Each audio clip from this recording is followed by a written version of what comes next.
Hello, everybody. Welcome to the Tennessee Two's Disc Golf Podcast. We're back at it again. I We don't even are. know what else to say right now, but we're Episode here. We 32. did it. DGLO, baby. Yep. The famed toboggan. Yeah, but first we got to get the first thing out, like it's your birthday. Happy Oh, birthday. it is. Thank you so much. I I know appreciate I it. know it's got to be Look at awkward this wanting to again. say it to yourself, so I- that's why I'm Yeah, here. it was a really weird feeling to post a Twitter post about myself. Yeah, I could say so. It was So, really I had to make a joke about myself right. on it. Like I don't know if you saw it. Did you see it? I didn't see it. No, you got to go back and look at it because I was like I'm gonna make fun of myself in this post because I thought it was funny. I Well, was, how old are you and how old do you feel? uh, I am 28, and you know most days I feel about how old I am. Today I feel 40. Man, I feel so old today, man. No, if that's not None of my saying that 40-year-olds are old. Disclaimer, disclaimer. All right. Speaking of disclaimer, we're That's gonna not. go over the Discraft Great Lakes Open today. It's right in Discraft country, up in Michigan. As Daniel Yep. already said, the toboggan, a very sought after course. But before we get to that, first thing we got to do is thank our sponsor for this episode and many, many episodes Let's coming get it. forward. Lone Star Disc has sponsored another episode, and they will continue to sponsor them for the foreseeable future right now. Lone Star Disc is a family owned and operated disc golf manufacturer located in Conroe, Texas. They pride themselves on being the only disc golf manufacturer that currently produces, stamps, and ships its own product directly from Texas. Their main focus is to provide consistent and high quality discs to golfers all over the world. And they have proven themselves time, time, and time again. Yeah. Man, it's been wild actually. That, I Seeing them mean, all over Twitter the last couple of weeks has just been nuts. talk about splash, right? A lot of businesses, when they come into the game, it takes a while for them to grow, and uh, Lone Star starting up the way that they have with not only great quality product, but being able to do it all on their own makes a huge difference. That progressed them so fast, and the reason that they're making such a big splash is because they're able to do everything. You know what I mean? They're able to Yep. market themselves. They're able to produce themselves. They're able to get their own plastic. It's all there for them. So it speeds up the Yeah. process. And as far as all that goes, let's not also forget how much work they've put into building a fantastic creative team. Obviously, for any of our regular listeners, you have definitely heard Josh Hofstra on our stream or podcast at least a couple of times. Really great dude, runs all the social media. Tons of great dudes that are in that, and we can't wait to meet a few more of them on the shows throughout the coming episodes. Absolutely. But with that being said, let's get into Deglow. Yeah. What you got for us? What are we gonna hit All first? right. Well, let's go ahead, I would say, and start with the MPO. All right. Uh, Let us hear First it. things first, congrats to Calvin Heimberg for taking down the big dub, taking down Corey Ellis in a playoff after a hard fought match. Corey Ellis really played phenomenal out there. He only had one miscue on the final day. That was really what ended up costing him. Um, kind of gave the chance for Calvin to coast a little bit out of the end, while Corey ended up having to turkey out just to push it to a playoff. But it was really phenomenal effort. For anybody who doesn't know, I believe, if I remember correctly, that Corey Ellis actually had 100% C1X putting the entire tournament. And he had, at least on one of his days, I think he was up at like 50-60% circle two as well. So Corey Ellis, in my mind, really took the whole Isaac Robinson is now the best putter on tour to heart, and kind of came out this weekend and said, you know what? don't forget about me, guys. I'm here. I was the best putter last year. I'm looking to continue that. A little bit of a putting revenge tour. Good performance out there. Ricky Wysocki was kind of not really even in the conversation the first couple of days. Had a fantastic final round, posting a double digit 10 down, bogey free, brought himself up into that podium finish at third. And then Gavin Rathbun had a really solid 10 down as well, posting one bogey, and that brought him in a tied for fourth with Adam Hammis.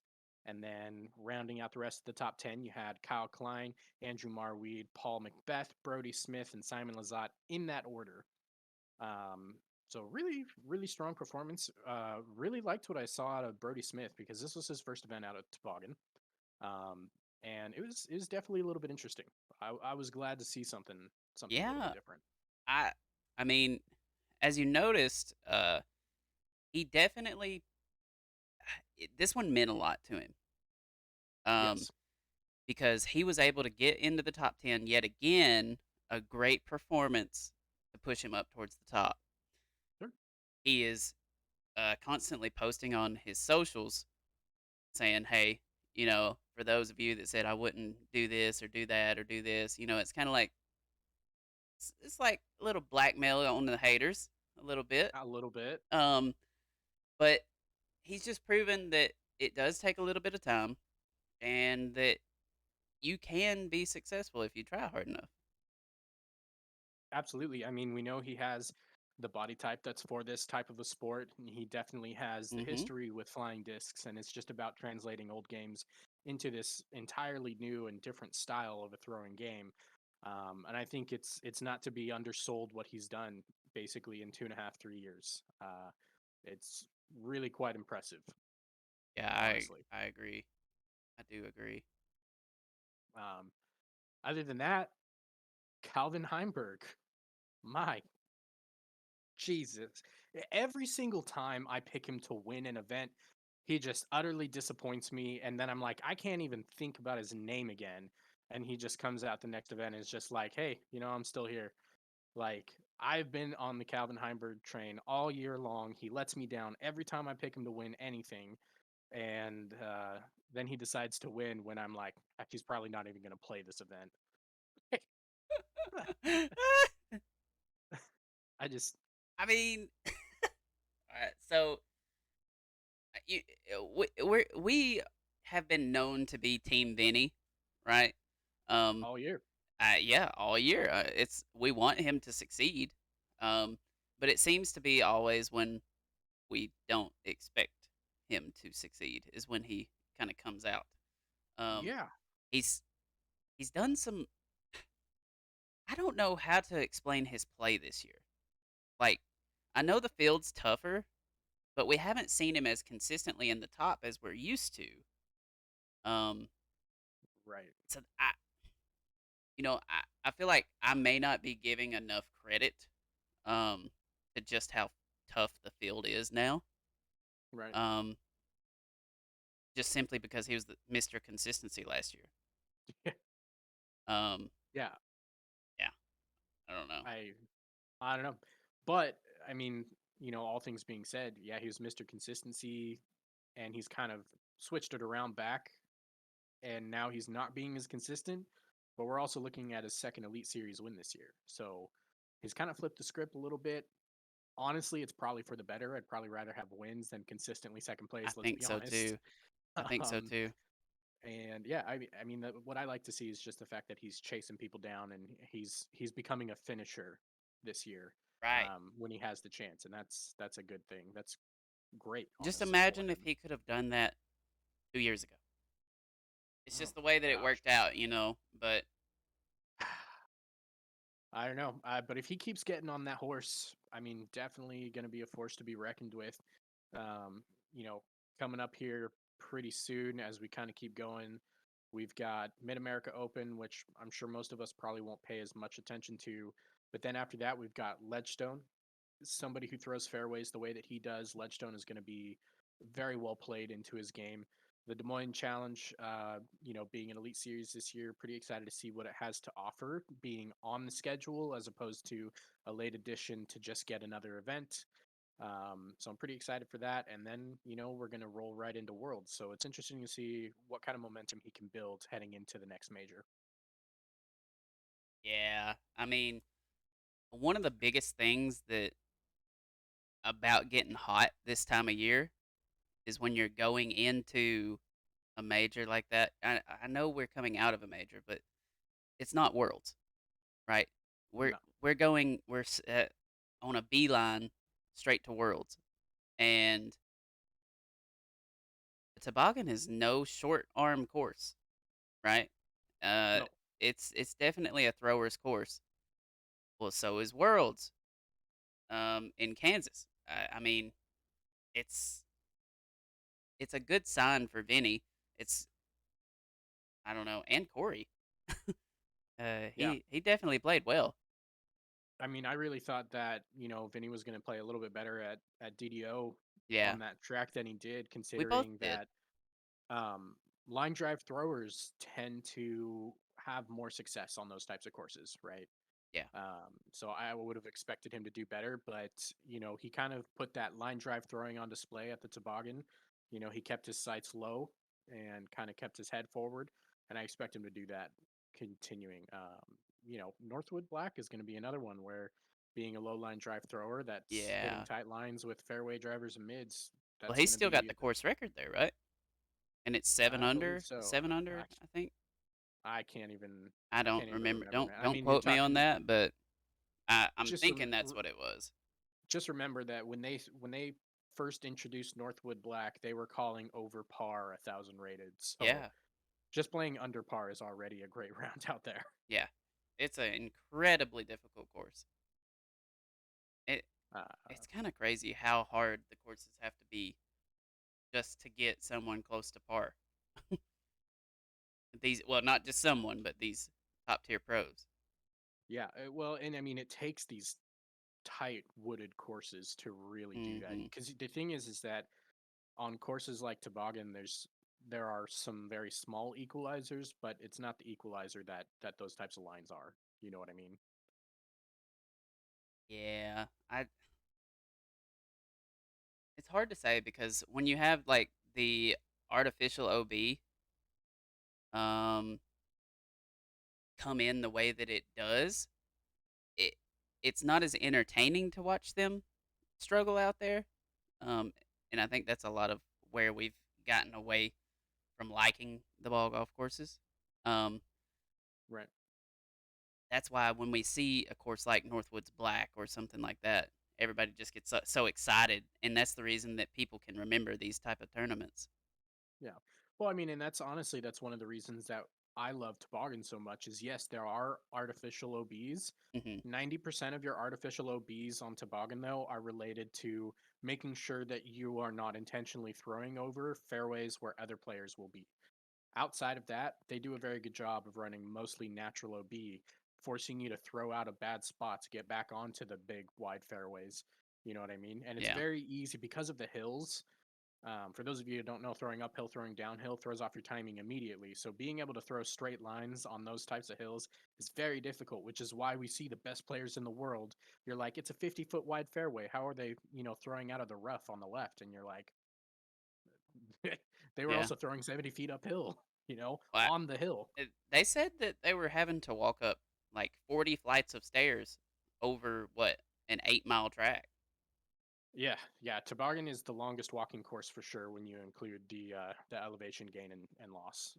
It's not That's close. crazy. No. That's crazy. All right.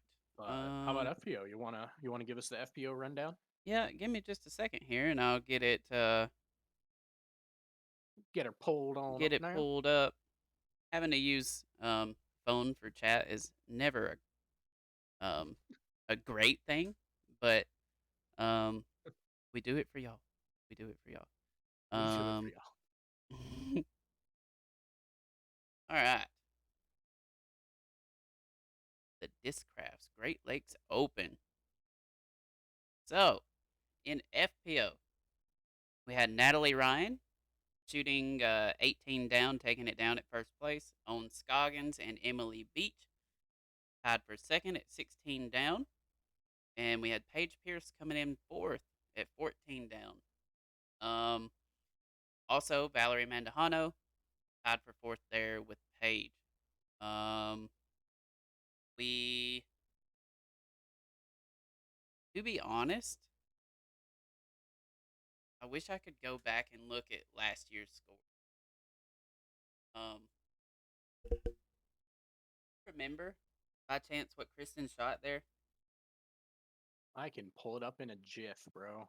That would be awesome because I don't know That how these. I we'll go into the course changes a little bit here in a minute. Um, but I did not get to watch any of the FPO coverage. So what I'm seeing here is, or what I'm reading here is what what I'm seeing. nonsense information. Yeah. Um. So Kristen won with a 20 down, followed by Paige at 19. Severe drop off to third place at 11 for Katrina Allen. okay. So we had a lot more people above 11. The top 9 spots were above 11 down. Um, like in 10th, we had Holland Hanley at 9 down, Kat Mercht at 10 down in ninth, and then Katrina Allen, Macy Valadiaz, and Sarah Holcomb all tied for 6th at 12 down. Um, I'm seeing a lot of single digit, um, single digit under par rounds, Yes. anywhere from 1 to 5 generally, and that goes across the field quite a bit. Um, Yep. I guess this was kind of like how many rounds can you stick together rather than get hot on a round and hold it off. Right. I do believe that Natalie Ryan's 9 down on day Was the 2 hot ended up round? being the hot round for the whole weekend. I seen Owen Scoggins shot a 8 down on the third round. Yes. Yeah, she had a very hot final day, very clean, no bogeys. Yeah, she Uh, she definitely had a chance there. It looks like. yeah. Um, yeah, I mean, to be completely honest, Paige probably had a little bit of an opportunity as well. Natalie did not have the cleanest final round. I thought Paige probably could have pushed a little bit harder. Emily Beach was probably the player that had the best overall chance to catch, especially after some of those slip ups by Natalie. Um, Beach did eh, basically the biggest mistake that Beach made was when Natalie took a double bogey on 9, Emily Beach went and took a bogey on 10. If she had been able to get the birdie there, maybe cause a little bit of a press, because she then continued after that. Natalie went par, par, par, and Emily Beach went par, birdie, birdie.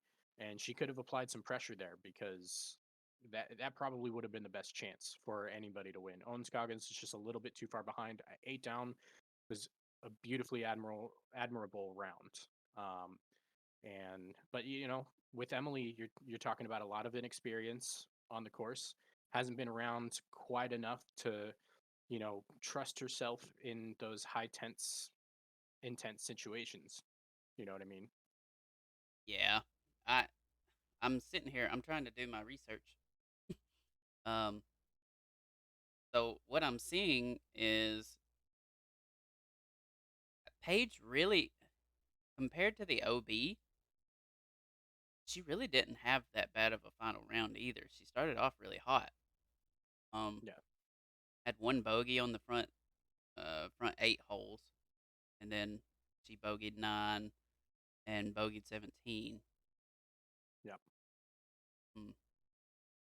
Yeah, round 2 was kind of her kryptonite, huh? A little bit, but it's again, you know, quick turnarounds to a lot of these events. Playing back to back to back to back, going Yeah, from across the world to playing the longest walking course on the entire pro tour. yeah. When it comes down to it, it takes a toll on you. A few of these What do you? players were honestly a little bit more rested. I was very impressed with what we saw out of Macy. Hmm. Honestly, given what I had the chance to watch, I would say it's probably been one of her most consistent throwing and putting rounds that she has had, or tournaments, That's good. the whole year. And it kind of sucks because tied for sixth doesn't necessarily reflect that as well as it should. But she she put on a show that was worth building on this Mhm. weekend. So it'll be exciting to see where she can take that. Um, but other So than that, I what just so all right. What do you think about this, right? So what if you how do you prepare for this, right? How do you prepare knowing that this is the largest walking course, right? That you're going into? Do you train and prepare for those steps, or do you try to get in the right mindset? Takes like take breathing differently, because coming um, up to each shot has got to be that much more stressful, knowing that you're going to be exhausted later on throughout the round, right? yeah, but so I don't think it's really the walk that these players are focused on. Most of the players, when they kind of talk about the elevation game and loss and how it affected their game, they're mostly focusing on how it affected their throws directly. Throwing 70 feet directly uphill, like hole two, the prime landing zone is a third of the way up the hill. There is a spot where it gets a little bit flatter, but if you don't get there, even if you're in the middle, you are throwing a huge grade. So I think they're not really focused so much on preparing for the walk itself, and they're preparing on how do I learn how to control everything in my timing throwing on these types of hills, because that is the most important thing. And that's really kind of where Natalie Ryan set herself apart, was making good throws, um, with the elevation gain and loss and not losing her discs to the left or to the right. She found Right. herself center cut fairway most of the time, and that was the most important part for her. That's the key to winning is trying to stay safe and trying to put yourself in position to score. So, um, Emily Beach, I do want to, as we're kind of working up this leaderboard, um, as I've said before, I didn't get to watch really any of the coverage, but I'm gonna kind of pick your brain as if I was someone interested, just like Sure. the listeners. So Emily Beach, right? We don't see her up at the top very often. Um, she's left-handed, correct? Yes. Um, did this kind of suit her style more? You think, lefty style? Absolutely. So, as we kind of talked about with European Open being a course that really, really favors right hand, backhand players, Yeah. so too does this course favor either really good flip up forehanders or also favors left hand flip up players. And when I talk about that, I'm specifically kind of talking about players who throw on a hyzer, flip it up to flat, push it forward, fade. And that's what Emily Beach really excels at. And that's kind of what ended up eating her alive on that last round. Was a lot of the times she was getting a flip up and ride, and she wasn't getting the fade when she wanted it. Mm, A lot of it, and again, a lot of that comes to playing on this type of elevation. Sometimes you throw downhill, you get a little more flip than you were expecting. Sometimes you don't get the flip you were expecting at all, and you end up short. You yeah. know, you end up diving early, because you're trying to overcompensate for the understability you get throwing downhill. Right. So that had to do a little bit more with the inexperience, not playing a track like this and throwing those types of elevation gains and losses. I mean, hole one, for example, is literally just that's you're throwing down Toboggan Hill. It is just straight downhill with a 150-foot hook to the right, and it hooks the entire way. Right. Um, and a lot of times we saw Emily Beach really throw shots that you're not going to see anybody but a lefty throw, and a lot of times you just kind of saw her throw those similar shots and just flip up too much and ride straight. She wasn't getting the fade. It was kind of a similar thing we saw it with Paul Macbeth a little bit in that last round. He was not getting the action on his discs that he was hoping for or expecting.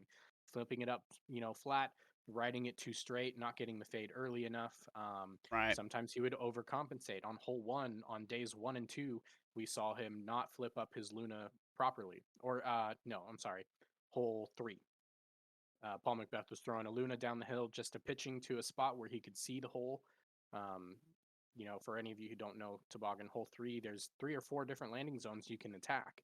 And Paul was playing it short and trying to take the longer throw, And the first 2 days, he got really, really lucky because he never flipped up the Luna properly, Right. and he just happened to like kick back in bounds.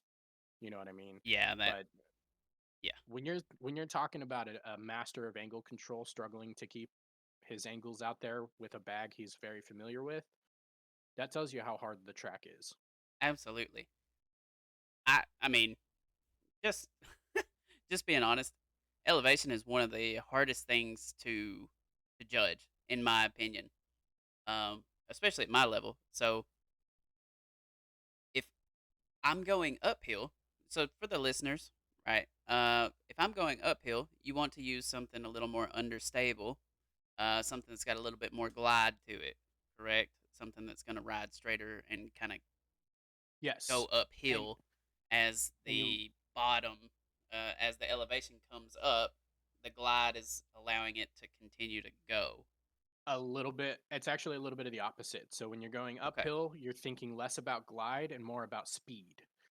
So that's where you're going to throw higher speed drivers because the thing is that what glide does, glide is when your disc really gets flat and it allows that disc to stay aloft and Right. continue pushing forward.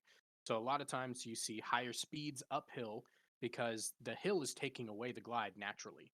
You're losing the glide. So what you want is that speed that's going to push you through, get that distance before the glide is supposed to take over, and then hope that the glide will take you the rest of the way. Whereas when you're throwing downhill, it's kind of the exact opposite. Depending on who you are, hole one is a really great example for anybody who is throwing backhand turnovers. You will find them throwing mid ranges and letting the glide carry them to the basket because it's a little bit easier. Whereas, people throwing the forehands or lefties might throw a high speed driver because they can kind of just send it out flat and straight and let it just dump in towards a basket. Right. And just kind of play the hillside to their advantage. Exactly. Yeah. It's one of the things actually that, for any of you, either younger or newer disc golfers, when you're throwing downhill, you think, I'm throwing really far, I'm throwing it downhill. I'm going to throw my 13 speed. Right. Maybe don't. Go for that disc that has a 6 glide. Maybe it's a 9 or 10 speed. Or if you're throwing an 8, 9, or 10 speed, maybe drop all the way down to a mid range because mid ranges and putters actually gain glide by losing altitude. Mhm. Yeah, that's always super, super helpful information to know. And, people will take that. Um, Absolutely. that that's for anyone listening out there. Um, of course, you're gonna have to try it for yourself. That's just what Yes. what what it is. Um, and you got to find those discs, right? You kind of find the right concoction, so to speak, Yes. of throwing Exactly. on elevation. Like I've got a go-to disc that I throw uphill. I've got a go-to disc that I throw downhill, and it really doesn't matter the distance, right? It's Yeah. it's all on like how hard I'm gonna throw it.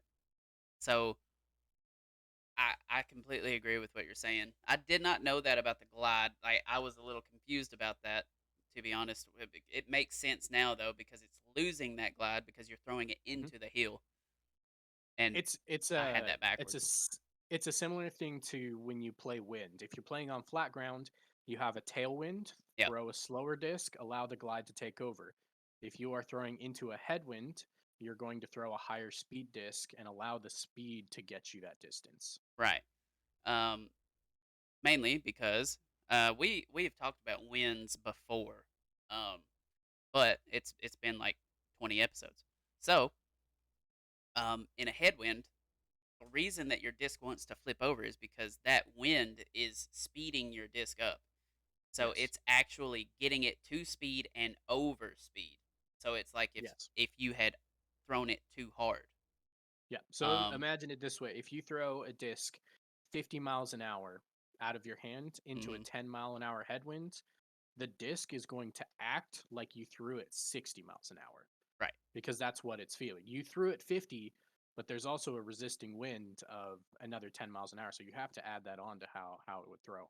Yep. Um, and, the only thing is that with tailwinds and headwinds, the stability is backwards from throwing on hills. So when you go uphill, you are throwing, higher speed discs, but it's the opposite in stability. You're going to throw more understable because the hill is going to make your disc more stable. Right. Because it's And throwing losing that speed and glide. exactly. It all plays in together. Who would have thought that throwing some frisbees would be so scientific? It's amazing. I do have to say this is not, Daniel's drama segment for the week, but I do have to point this out. Somebody tweeted, and I have no idea who. It was just something I scrolled past, and I kind of just read it, and I said, "Huh, that was kind of a dumb thing to say." But somebody kind of went and they said, like, who wouldn't want to watch disc golf over ball golf? I mean, it's just there's so much more to it in disc golf, like, and I'm like, ooh, Yeah, I my mean, guy, like, there is a lot to disc golf, professional disc golf. Um, yeah. but we are not at the technology stage right now to where we can even get half of the stuff that ball golf has right now. No, and not just that. I mean, people kind of say like, "Oh, like there's so many discs to choose from. Throwing them different speeds does different things, and you account for wind and like you have to account for fade and all about." And I'm like, golfers do all of that stuff too and more. And the only difference is the biggest difference is that you can get away with missed throws in disc golf.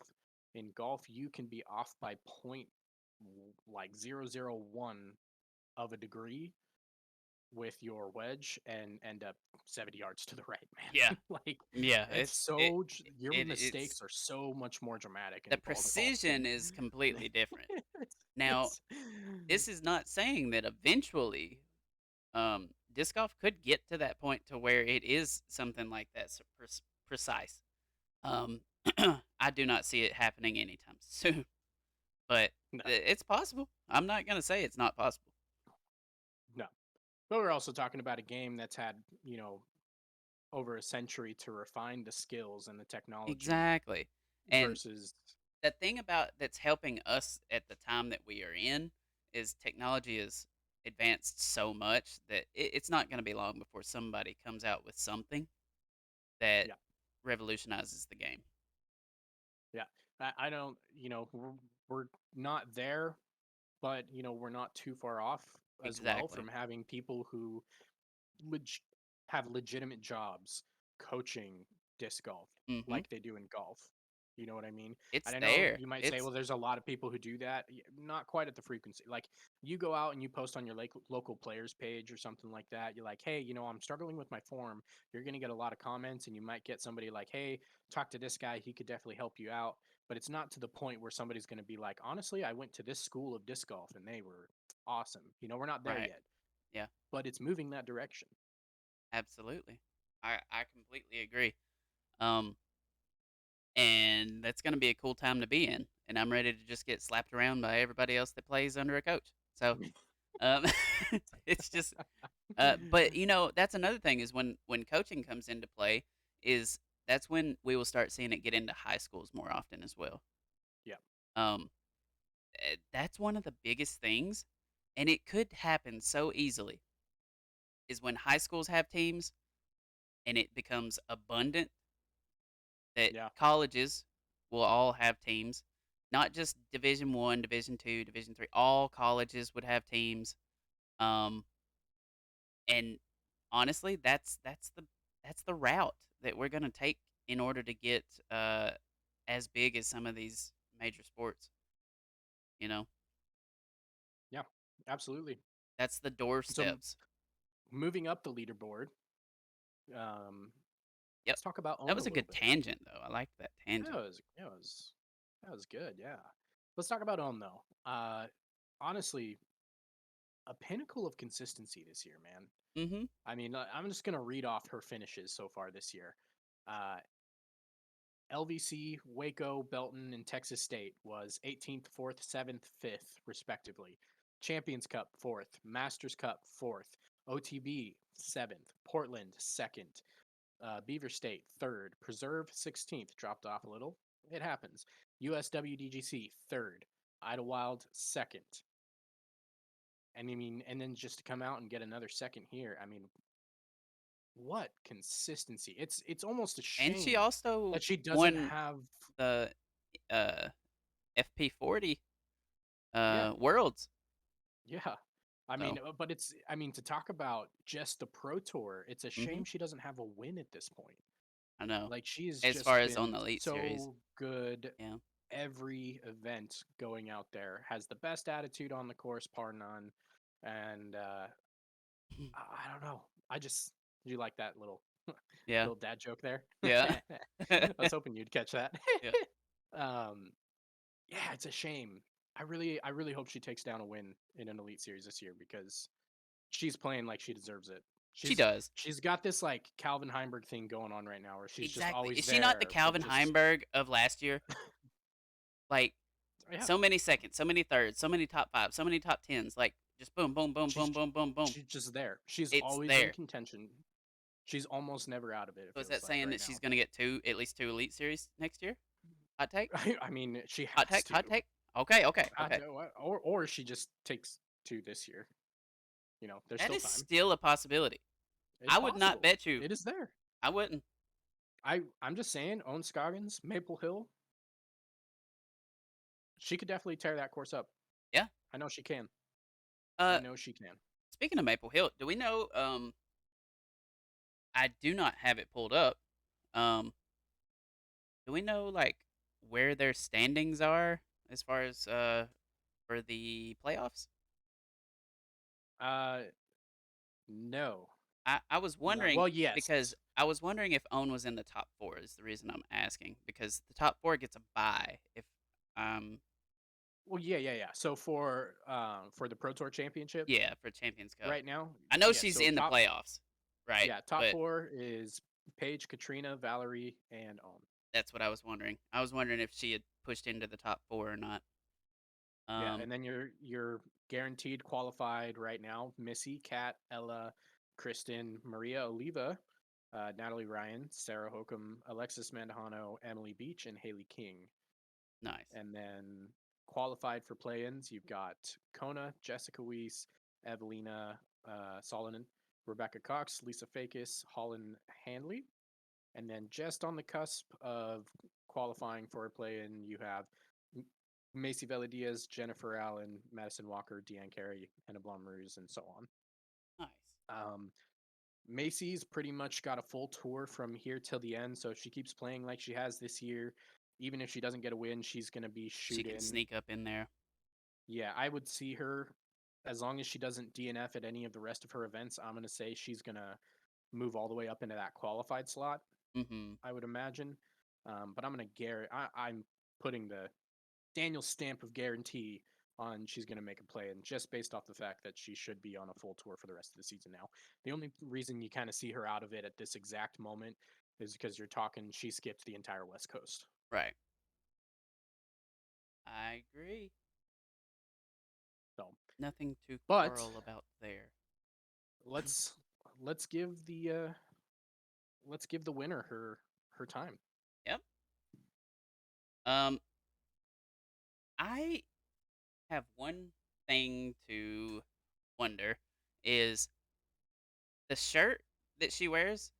Like, I know she's probably got like 40 of them, but it's She every has to. single round. It can't be the same shirt, She right? No, there's no way. There's no way. She wears it every single round. Right. She has to have like a stockpile of them. It is. I just. I mean, I don't there think should be some different I, colors, or I don't know. I don't think if you're not talking about something where there was like pouring rain and she was wearing a jacket or a sweatshirt Yeah. or something, I cannot think of a time she was not wearing that shirt. Exactly. Because if she did, I promise you, I didn't notice because she wasn't wearing the shirt. Yeah. I Because you look mean, for the shirt she when you definitely look for her. stands out because of that, for sure. Um, I don't know. Um, but uh, I seen on her socials that she was super, super happy about this. Um, and I kind of think it was just a matter of time. Uh, Yeah, oh yeah. The way that she throws, it Yeah, really was just a matter of time. You know, she she shows off her power in every aspect of the game. She's a very good thrower. I think her form could probably use some tweaks. It would yeah, probably help her gain a lot of consistency out there. but it didn't matter this weekend. She had the consistency that she needed to get it Absolutely. done. And taking it down 18 under par is no easy task. Um, No, not on I toboggan, I especially am after so proud of they've myself lengthened it that I said and that changed it. right the first time. The last couple days, I've tried to say no easy task, and I've said no hard task, and That's no hard it was in task. the back of my head. I'm not gonna lie. So shout out to myself. Let's go. Let's go. That's that's awesome.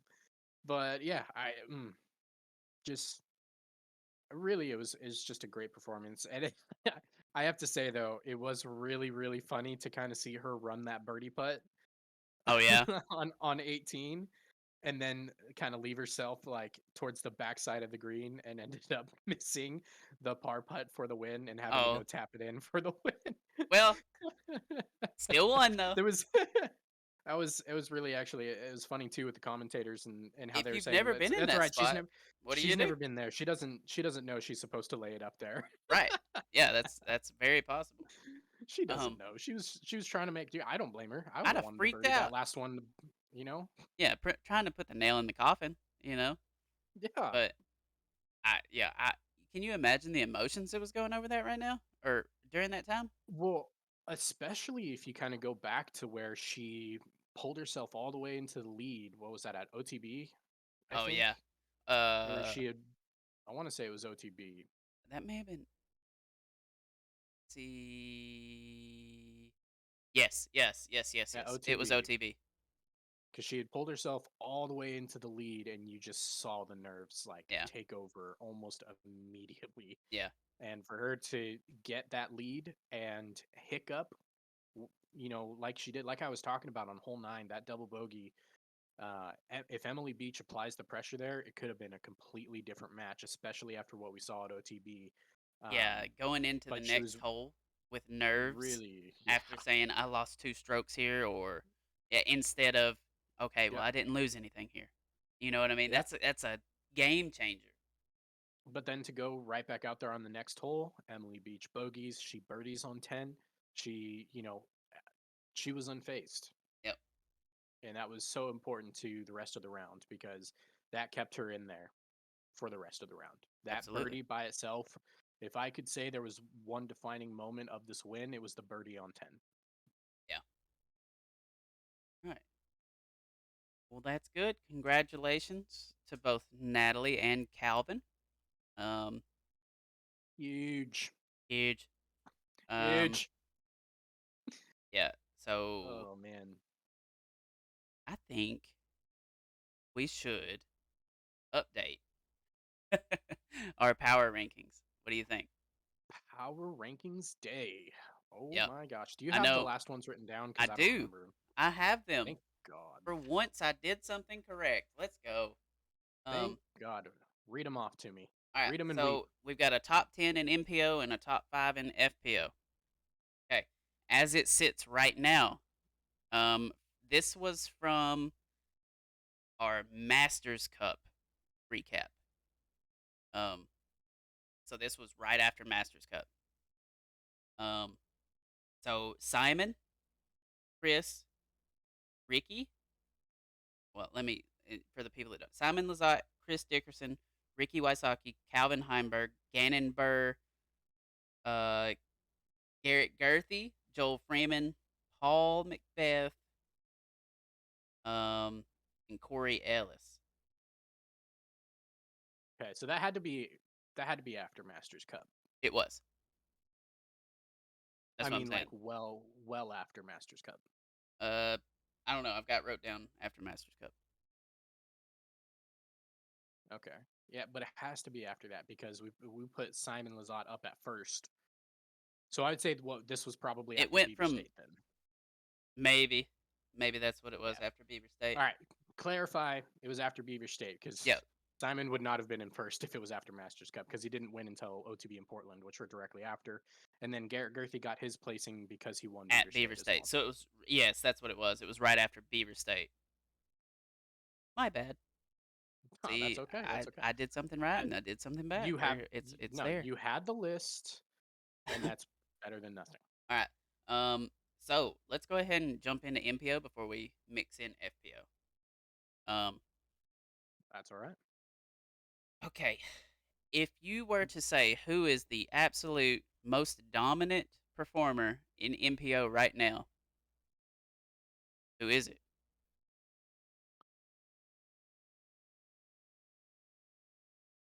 That's so hard. It's so hard right now because it's so much more convoluted Right. than it was last time around. Like last time around, it was just It was so pretty clear easy. cut. Um, Yeah, exactly. this time it's definitely a little harder. Um, I think that this performance hurt Simon a little bit. He's not in first. Um, this performance hurt Chris a little bit. Um, it helped Ricky and Calvin. Um, it helped Corey Ellis for sure. Um, if I There we go. let's see Hold on, here. I got my standings leaderboard updated here.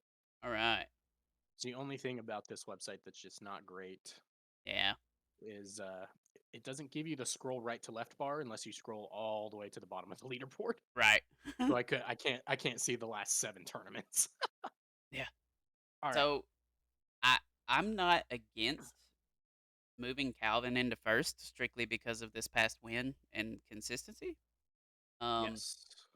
Ricky, he's been there, but he's not been great. Um, And to be completely honest, for Ricky, it's taken masterful final rounds to even be there. be there. You know Right. what I mean? You're talking So about he's flopped the first 2 rounds in almost every tournament the last 4 or 5 weeks in a row. yeah. So are you okay with putting Calvin in first right now? Yeah, I not only am I okay with putting Calvin in first, um, I'd even go so far as to say I would be willing to keep Calvin in first and drop Simon directly down to second. Um, okay. One thing about Simon is um I don't know if he is I don't know if he's still in second. But who has played well enough to dethrone him from second? Um it see, I don't know. It's hard to say because Ricky is right there. Um But not. but It's he's taken not dethroned the Simon. perfect third. No, it's taken the perfect third rounds for him, you know, to even get on the leaderboard and somewhere we would consider it. At least with Simon, even though his placements have not been, you know, quite as Mhm. fantabulous as what we've seen, you're still talking tied for third at Preserve, 22nd at Idlewild, but he still was, you know, on a feature card at European Open. He was on a, you know, a leader chase card at one point in time. DGLO 10th, again, he was on a lead card. Right. So It just seems like he's he putting has himself kind in of position. slowed down a little bit. Absolutely. Um Eagle is not on this list, right? Um And he won't be. he I can't can't be in because he's good only playing majors. Um and I can't in good conscience. Like he's basically an honorable mention at this point but because he's not um playing any more tournaments.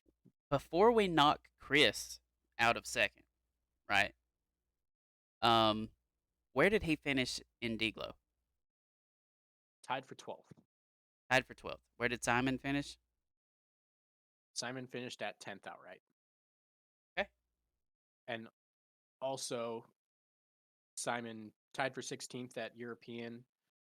But again, And Chris I didn't mean, play. he had some struggles out there, but he was also there and Yeah, he had a couple of really solid rounds still. I'm with it. Idlewild was I'm with really Simon at his second. weak card right now. I just had to clarify a little bit. That's fine. Um, Yeah. so in third, that puts us kind of looking at a couple different people. We're looking at Ricky, Chris, Annan, Paul. Um, Paul I McBeth is it's kind of really pushed it's up, really hard. Yeah, it's but really hard to like quantify. This is I want to put this out there, guys. This is probably the hardest power rankings that we have done thus far oh yeah, because nobody's like running away with anything the last, yeah, since Preserve basically. Nobody's running away with anything. I'm comfortable with putting Paul at third if you're comfortable with it, yeah. specifically because at Idlewild he put himself in position to win. At European European Open, Open, he put himself in position. And I want to point out as well when we're talking about European Open again, he not only put himself in position to win, he he went on a outscored track that was yeah, two strokes harder than the previous time that he had won it, and outscored his winning score. hmm Like basically, if it took perfection from Eagle to literally take him right, down. yeah, And at DGLO, yeah, he did not have the greatest final round, but he put himself in position to win. yep. All right, I'm with it. I'm thinking Paul, then Ricky, then Chris, and that rounds out Yeah, top the five. Is the only is my the only thing, yeah, because I mean, Chris and Ricky, I'm gonna make it pretty blunt yeah, and clear. I consider them equals. They are yeah, both. I would give them a tied for fourth if we could, yeah, because you're talking that, um, you know, Ricky 16th at the Idlewilds versus Chris's second place. right. And then you have Ricky's third place at DGLO versus uh, Chris is 12. 12th. Yeah, So they're basically a wash with each other. yeah. But they're both of them having, multiple wins. The only reason I give Ricky the leg up is because he traveled. Um, that's the only reason I'm putting him in fourth and Chris in fifth.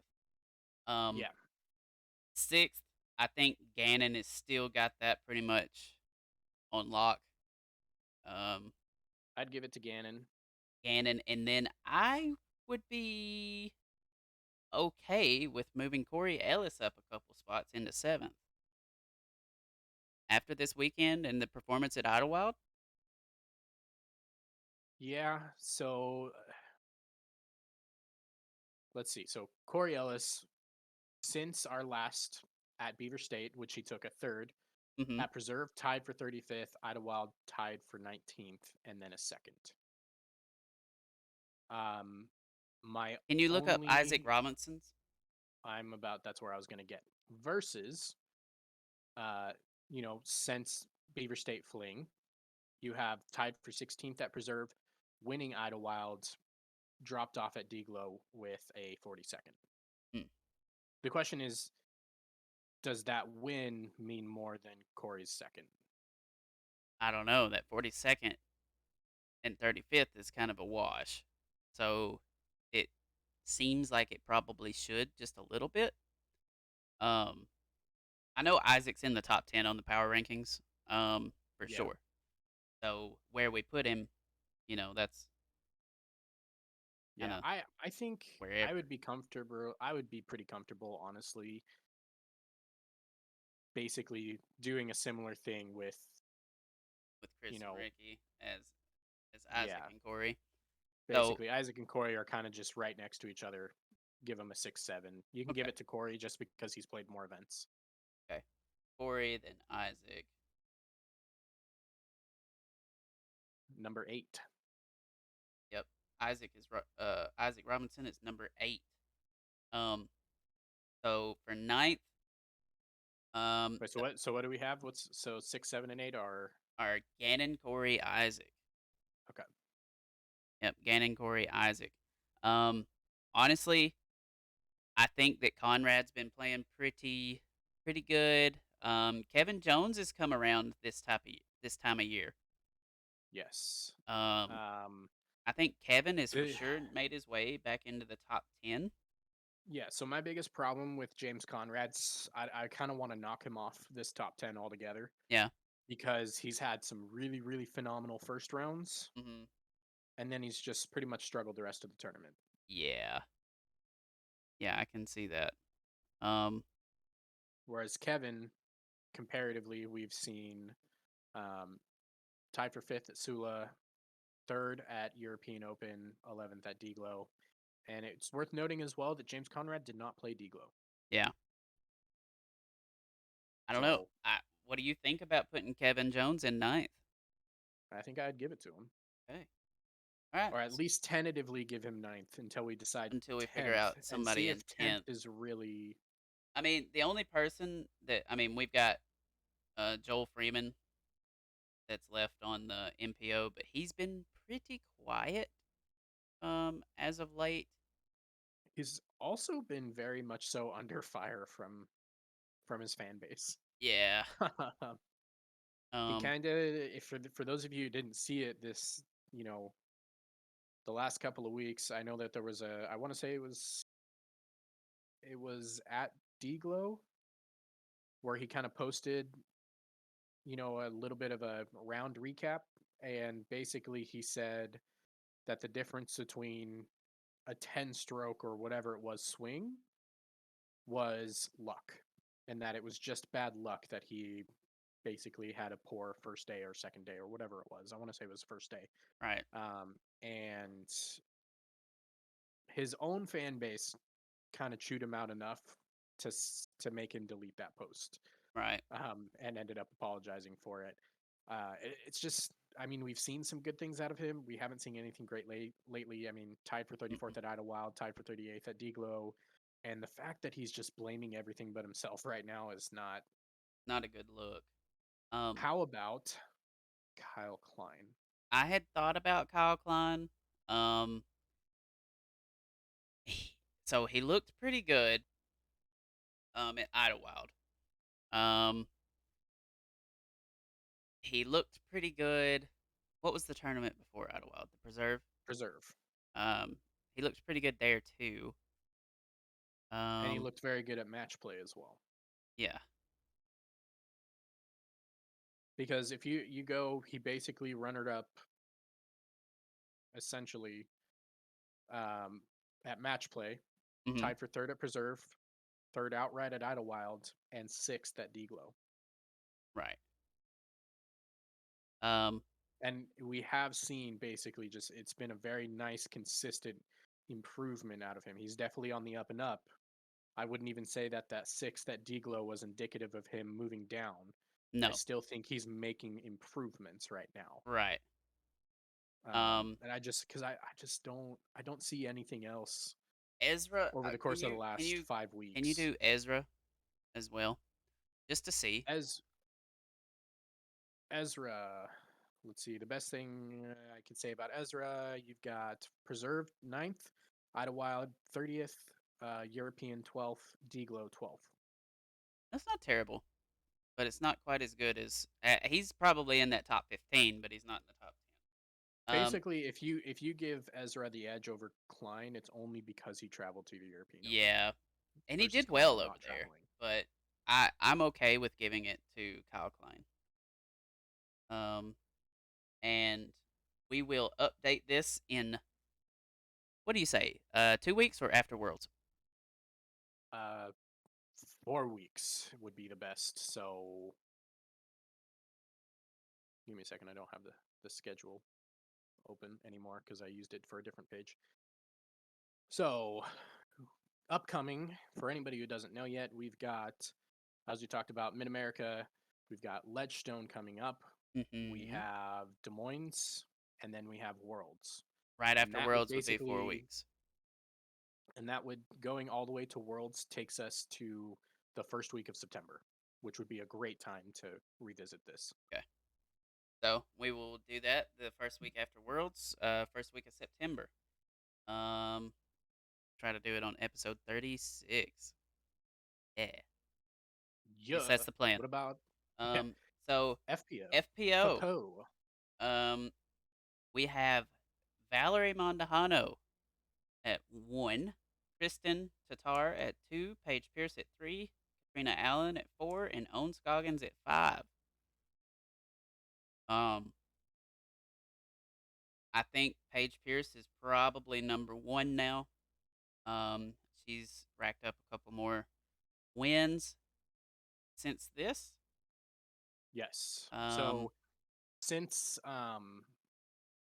our last She has taken down a win at Preserve and a win at European Open. Yeah. I mean, So she's got 2 majors. winning an Elite Series and a major, Yeah. you're talking she now has one, two, three Elite Series and two majors on the year. That's a clear cut number one. Yeah, I think so too. And there's Kristen there's being hurt, nobody it's kind of one of those things. It's unfortunate, but there's she's probably just going to drop down the leaderboard. I think we still yep. keep her in the top 5. Um, I but don't know. we'll I think see. we take her out of the top five. And Think here's so? why. Just She because of hasn't the played in injury. this she hasn't played in the States since DDO. So she's now this is the third rankings that we've done, Mhm. and we placed her first after DDO, Yeah. and then I She'll be think we back for kept her there. Worlds. Hopefully, Yeah, that's her plan. hopefully everything stays nice and clean. But Mhm. I have to take her off the top five. I mean, you're talking one, two, three, four, five, six, seven, eight, nine, 10, 9. If you so 8, if you take out the Silver Series, that she's missed in a row. Yeah. I'm okay with that. Um, right now, I'm not gonna lie, I'd probably put Owen Scoggins in second. That consistent we talked about is no joke. Yeah. Absolutely no joke. Now, the only question is comparatively to that second place. Yes. And this is the argument against second place. So hear me out. We can still decide on own if we want. But since our last, we are talking that Katrina Allen won at Idlewild. Yep. And also, Valerie Mandujano, even though she has not won since our last power ranking, you're still talking that she has the two Elite Series as well as that Silver Series win. Yeah. Second at USWDGC, Mhm. 17th at Idlewild, fourth at DGLO. So the question is, as consistent as Owen's been, Still not wins. Valerie has the wins and she's in position to win most tournaments. Outside, if you take Idlewild out, you're talking that she was second at USWDGC, which is a major, Right. versus Owen's third, and then fourth at DGLO. And honestly, fourth, considering that final round that she played, she was in position to chase down Natalie Ryan as well, and she Mhm. just had a little bit of an off round out there. She's been in position to win multiple tournaments as well, on top of having the wins. Yeah. I It don't still know. kind of feels like you It's got to go hard. Paige, Val, Cat, and Owen, is what it still feels like to me because Yeah. of the wins. Especially because of Cat's most recent win at Idlewild and fourth at European, sixth at DGLO. So Val has won 3 since our last power ranking. Um, no, she hasn't won since the last power Okay. rankings, But but Katrina her has. placings, yes, but her placings are still, she's in contention to win. Yeah. What about placings comparatively between Katrina and Val? They're really like, they're kind of a toss up. So Waco, first to third. Um, Just since Beaver State. I think we got to take it all because that's how close they are. So just hear me out. So Waco, first Val to third. Belton, first Katrina to second at Val. Texas State, second to Katrina to fourth for Val. Tallahassee, Katrina skipped, so we won't count that. Champions Cup, fifth for Katrina, sixth for Val. Jonesboro, fifth to Katrina, seventh to Val. DDO, second to Katrina, seventh to Val. Masters Cup, Valerie didn't play. We'll watch that. OTB, ninth to Katrina, 12th to Val. Portland, first to third, Val to Katrina. Beaver State, first to second, Val to Katrina. Preserve, fourth to Katrina, 13th to Val. But at the major USWDGC, second to fourth, Valerie at Idlewild was not her best week, 17th to the win for Katrina. Val obviously skipped European, which was fourth for Katrina. I cannot watch that because it's so recent. Yeah. And then you had fourth at DGLO to sixth I think it's for Katrina. Katrina. Katrina won most of those comparatively to Val. I mean, she's winning the matchups. Yep. So I'm cool with putting Katrina, then Val, then Own. Sounds good to me. So Paige, Cat, Val, Own, and then who we sneaking into the top five? And So the question is, how much recency bias do we give chat says to Happy Natalie? Thanksgiving, Daniel. uh, and uh, we're not doing bets. We're doing power rankings. Um, so the top pros, top five female pros, and the top 10 mixed professional open. fifth is a hard one. Fifth for for the FPO division right now.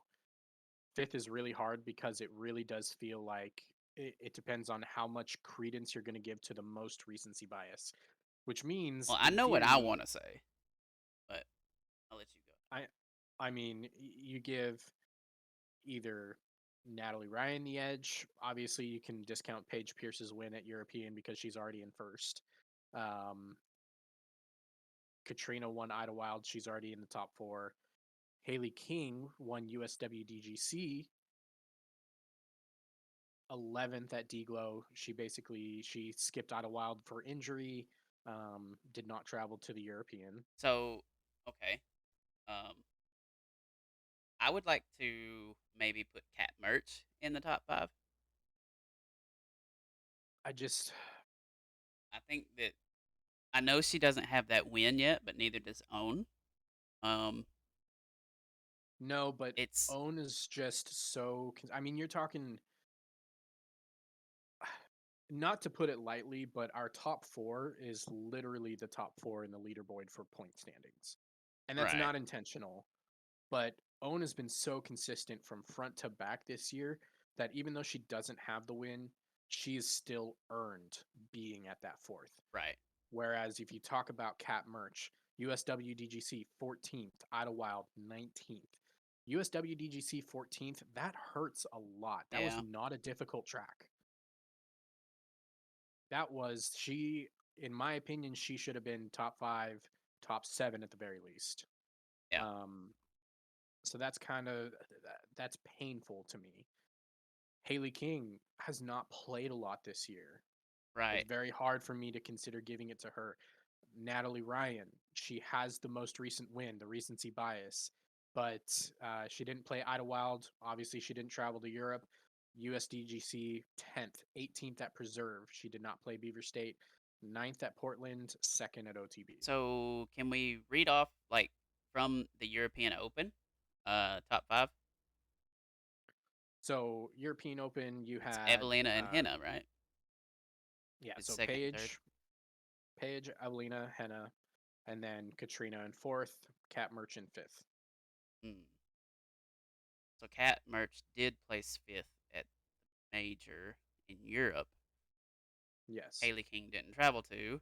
Haley King finished first at USWGGC, but hmm, this is it's kind of a again toss up. this is the hardest one that we have done so far this year because nobody outside of Paige Hmm. being obviously number one has truly separated themselves, especially in this fifth to 10th spot.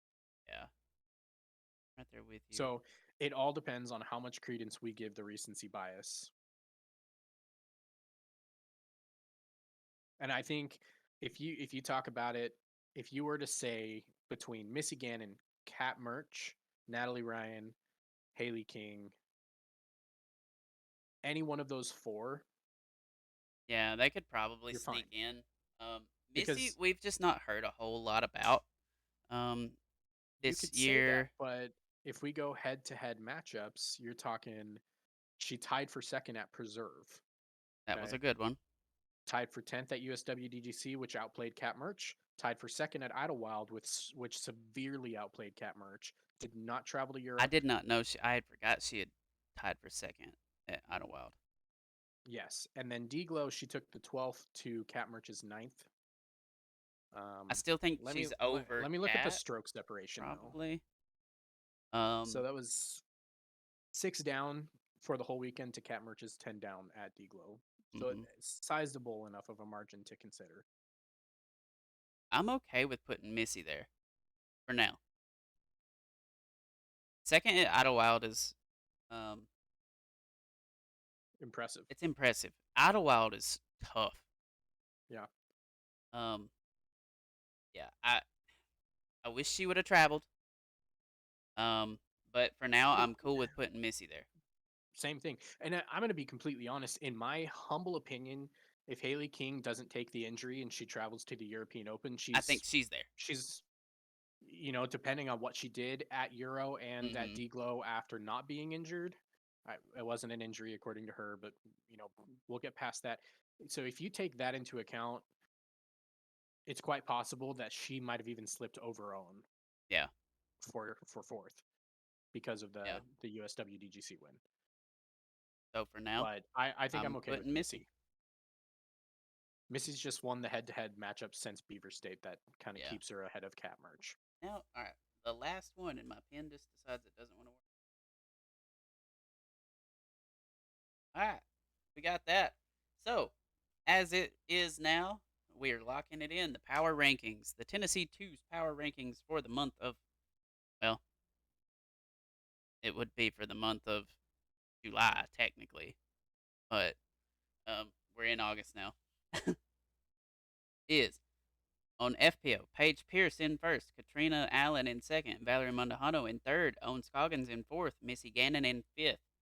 On your MPO side, you have Calvin Heimberg in first, Simon Lazat in second, Paul Macbeth in third, Ricky Wysocki in fourth, Chris Dickerson in fifth, Gannon Burr in sixth, Corey Ellis in seventh, Isaac Robinson in eighth, Kevin Jones in ninth, and Kyle Klein in 10th. I like it. It sounds good when I said it. So we shall see how it works. Yeah, absolutely. Um, we will It sounds like a revisit good ranking. after I Worlds. Yeah.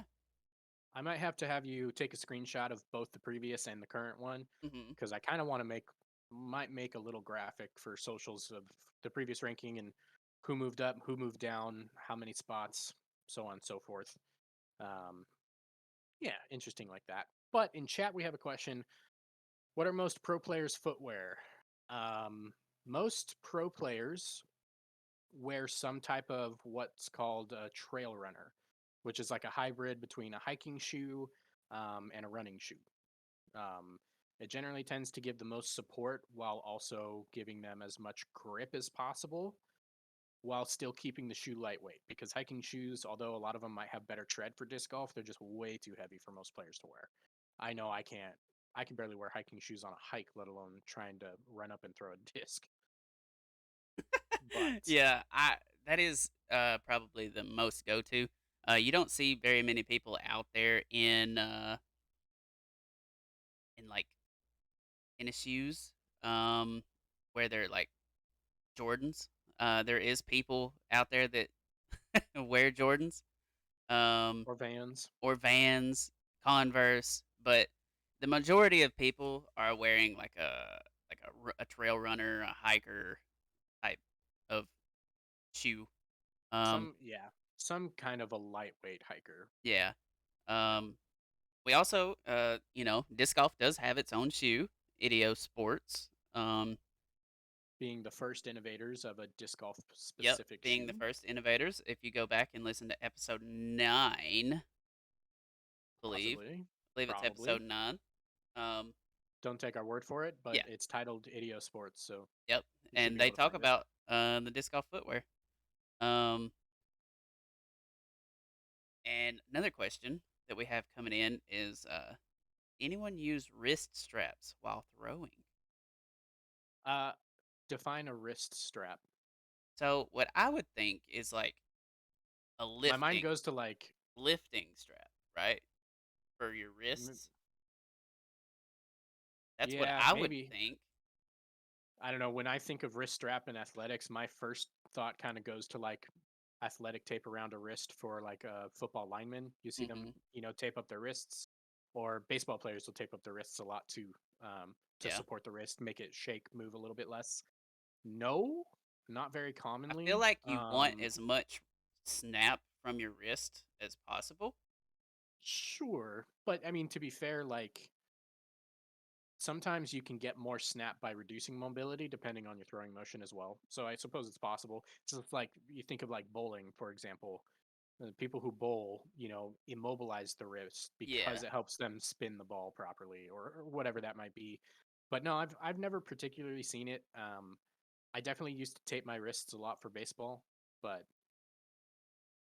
Oh, okay. you know, So like a strap for someone that's like a gamer, like a mouse, like something like that that kind of constricts your hand. So that is kind of like yeah, a weightlifting one. Um and that I haven't seen anybody do it. I'm sure some people out there do. Now what I do know is a lot of people wear gloves. Like friction gloves or some kind of athletic sticky type grippy yeah, glove. Did I say glub, that? Glove. But glub, yeah, glub, glub, some glub. kind of glove like that. And as of right now, there's some different like substances that can be used as well. There's no law, no rule against it for For getting all you the grippy, baseball fans, grippy, grippy. spider tack is perfectly legal. Oh, so okay. Hmm.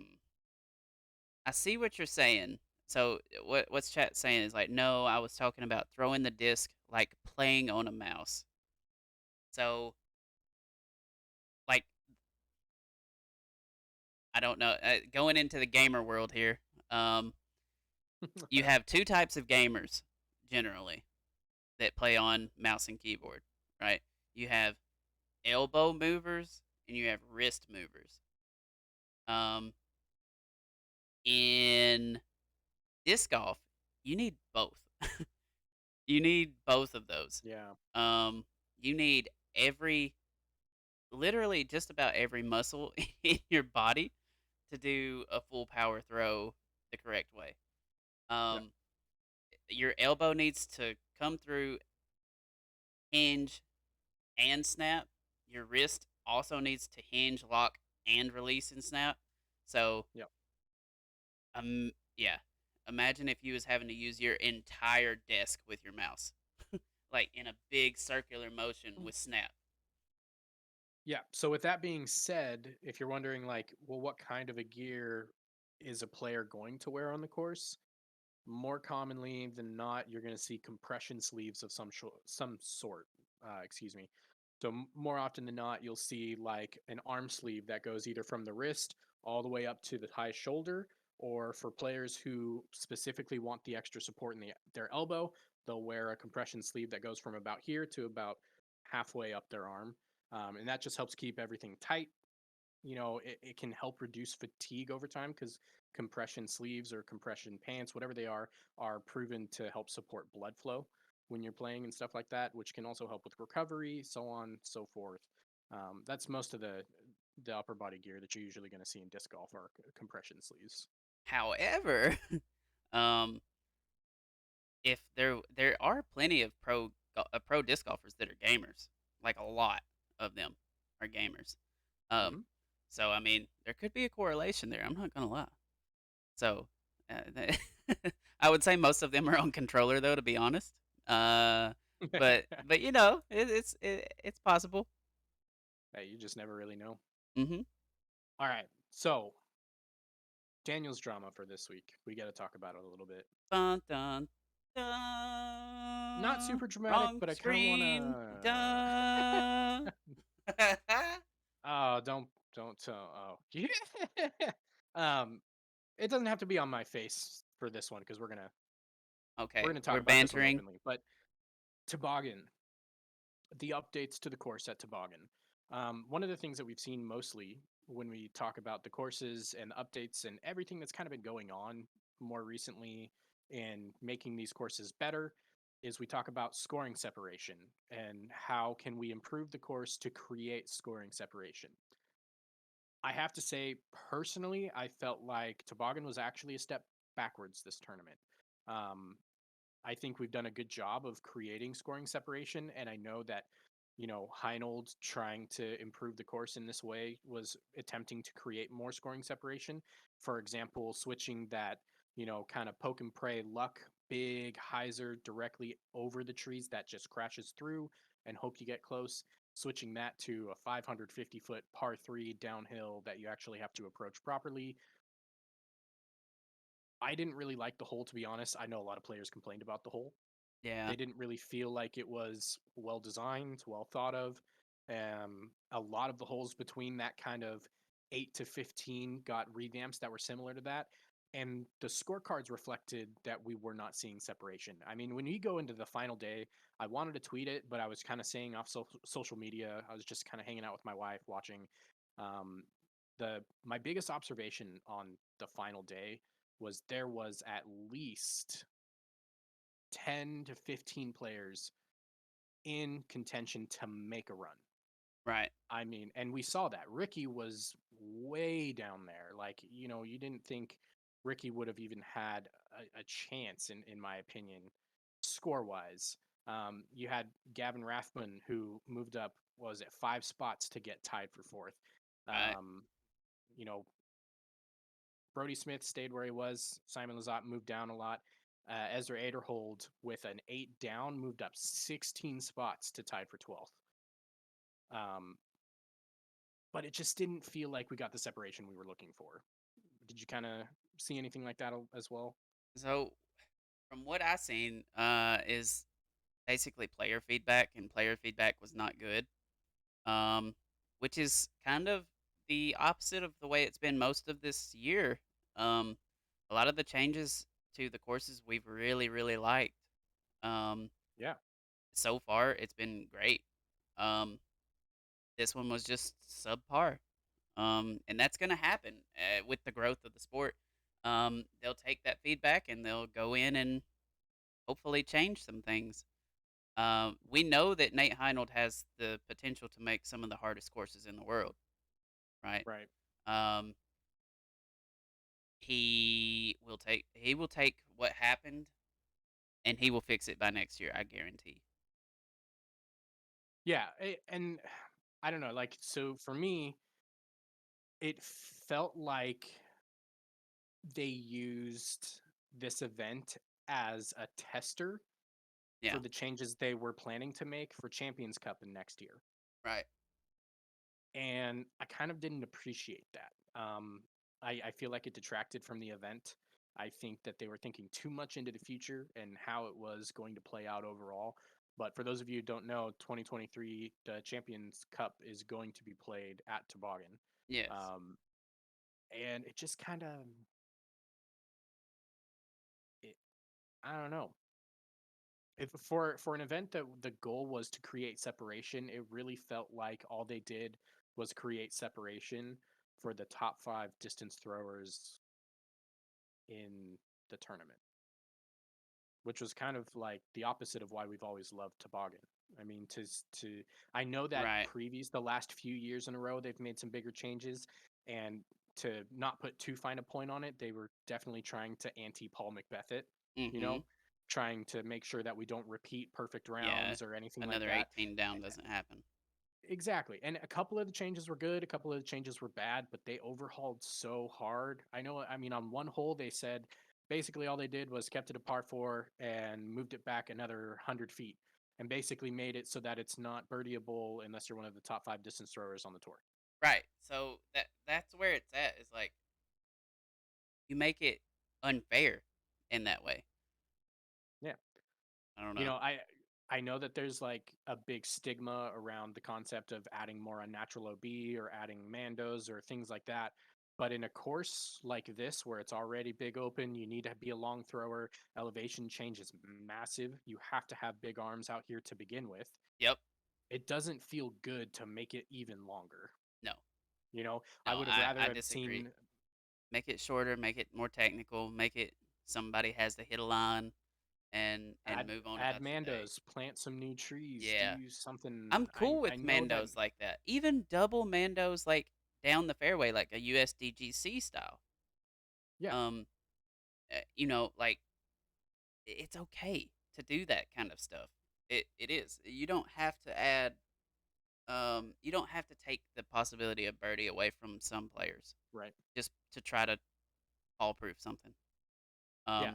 Or Well, eagle proof.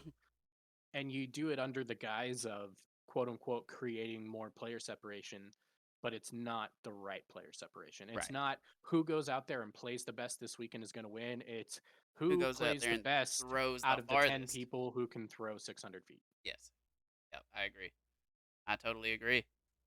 So hopefully they took a lot of that feedback. I know there was a ton. This is probably in terms of how a course played, this had more feedback than any other event this year. Two reasons. Number one, because the changes were negative and not well received. Yep. Number two, because toboggan is a famed and fabled course.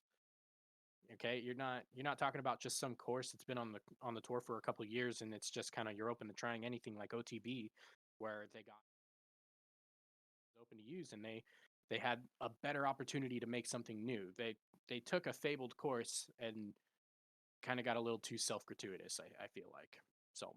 Yeah. Hopefully that means Nate Heinold's listening. I'm sure he is. I'm sure that all of them are, and we will Yeah. see good good corrections, maybe adjustments to uh, to what we're going to see for Champions Cup next year. Yep. I agree. That I just realized something cool about my phone, but we will not get into that. Um, however, Now I feel like I while want I'm to on my move. phone, um, for you all that are listening, we're gonna do another ad read. Um, this ad is brought to you by Diskin Disciples. Um, check their schedule out on UDisc. They play PDGA sanctioned rounds on Mondays, Tuesdays, and Saturdays. It's free to play if you just want to come and hang out. You can grab a sanctioned league round pass or check their gear out on store.diskindisciples.org. Their link is in the description on both the podcast, on the listening platforms, and on the Facebook Live and YouTube. Um, they also put on several tournaments throughout the year to help fundraise for various causes, both in the disc golf community and beyond. If you have something that's going on, if you know somebody that's going through something, feel free, hit them up. They will be happy to work with you. They do a lot of great things for the sport. They do a lot of really great rounds, a lot of great tournaments. I cannot wait to get out and start doing some of these leagues. Um, I'm gonna do my best to get out there and try not to make a fool of myself. So, and Well, he even if does I that do, it's regardless still of gonna how be it a great. goes. Yeah, yeah, I know. But even if I do, it's still gonna be a great time. Um, also, we have a special collab giveaway coming with the Skin Disciples within the next 2 weeks. So keep an eye out on our socials for that. Theirs as well. Yeah, definitely just go give them a follow. And we thank Disc and Disciples for supporting this podcast. Absolutely. And not any type of a paid promotion, but just a reminder that this Saturday is the WGE event. Correct. Um, that's going to be, all over the world. Find your local tournament. I'm sure most of them still have spots open. I know our Knoxville tournament, the Dogwood Open, still has a lot of spots open. This is a ladies only event. It's really designed for you and to get women into the sport. So if you've just kind of been sitting around like I'm not ready for a tournament, this is the tournament for you. This is the It tournament. really is. And you're still planning on going to Knoxville, correct? I still am. All right. Had the day off and everything. I will be nice. I will be at the one in Middle Tennessee at Cane Ridge. And what course are you going to be at? So we're going to be at the Tommy Schumpert Park disc golf course. It's actually right by my house. I don't even have to. It's like a 10-minute drive for me Yep. to get down to this event. It's I'm going like to be a down there all day. Probably walk with the FPO card for one of the rounds. Probably not going to walk both of the rounds. It's a very hilly course. I'll probably just hang out at Tournament Central for one of the rounds. Yeah. Um, but Probably the second round if it we gets will hot. be doing some interviews, so kind of showing a spotlight on some of our female players and getting their stories out. So stay tuned for that. Um, not sure if we're going to do clips or a video. We'll figure that out, but we will be Probably do there a little bit of doing both. some media um, and trying to help grow the lady side of the sport as well. Absolutely. Absolutely. That's right. Um, That's right. with that being said, do we have anything else? No, All right. I Um, think we pretty much covered it all. yeah, I think we're good. I For mean, we anybody hit who's right at an wondering, hour and 30 minutes. yeah, for anybody who's wondering, Mid America Open is this upcoming weekend. I got to be honest, haven't even looked at the lineup. I don't even know who's playing. Yeah. So No, check me out on I don't Twitter. I'll either. probably tweet about it a little bit. But other than that, we're not going to talk too much about it. We'll do a soft coverage of it next week and preview Ledgestone. Yep. Might Uh, even have a guest yeah, next we'll week. try to get a guest on for next week. I've got a couple people in mind. We'll see what we can do. And also for the ones that are viewing live or the ones that are listening in post, let us know what you think about the stream changes. We've had some different things. I'm trying to produce a little bit better. The audio should continuously get better. Um, I Yeah, things should are have a things are going in the right direction. should be getting a new mic around me in the next couple of weeks, hopefully. Yep, I have yep. a couple I have my eye on. I just haven't decided on which one I'm gonna Pull bring the on trigger into the on. house. Yeah, Yep, I just don't know yet. that's fine. That we have time. We do have time because what It's you true. have works. It's only going to get better from here. So, Only better from here. uh, with that being said, thanks to everybody. If you do not care, please drop a like. Please drop a follow on any of our socials. Go subscribe to our YouTube. We are about to start posting some more videos there. We do have the Lone Star Disc only round up. Um, it does have the most views out of anything we have on YouTube already, which is awesome. Hopefully, we don't have any comments on there yet, so I don't know. I guess no news is good news, but we want people commenting, telling us how bad we are, especially Daniel. That would be great, not me. And we will. Tell me how bad I am. Just go for it, man. I gotta be honest. I know I'm bad. You I don't do have to tell too. me, I do but too. I'll listen to you if you do. All Yeah, right. but that's fine. Drop a 5-star rating on Apple or Spotify. We really do appreciate it. Download those bad boys. We are doing some great things in the podcast world, numbers wise. We really do appreciate all of our listeners. Thank y'all so much, and we will see y'all on the next hole. See if I can Peace. hit this right button. Boom! Wrong one. Let's go.